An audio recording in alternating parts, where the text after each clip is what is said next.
Hello guys, അപ്പോൾ ഞാനിന്നിവിടെ എടുത്തിരിക്കുന്ന ഒരു പപ്പായയാണ് കേട്ടോ. ഞാനതിൻ്റെ തൊലിയെല്ലാം കളഞ്ഞെടുത്തിട്ടുണ്ട്.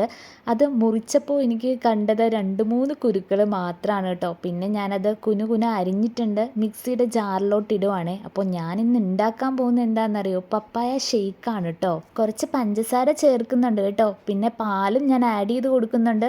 വെള്ളം ഒഴിച്ചിട്ട് ഞാൻ മിക്സിയിലിട്ടതൊന്ന് ഗ്രൈൻഡ് ചെയ്തെടുക്കാൻ പോവുകയാണ് കേട്ടോ. അപ്പോൾ ഞാനത് ഗ്രൈൻഡ് ചെയ്ത് എടുത്തിട്ടുണ്ട് കേട്ടോ. ഇനി ഞാനതൊരു ഗ്ലാസ്സിലോട്ട് പകർത്തുവാണേ. ഇതിൻ്റെ മുകളിൽ ഞാൻ ആഡ് ചെയ്യുന്നത് എന്താണെന്നറിയാവോ? നമ്മുടെ ഐസ്ക്രീമാണ് കേട്ടോ. മാംഗോ ഫ്ലേവറിലുള്ള ഐസ്ക്രീമാണ് ആഡ് ചെയ്യുന്നത്.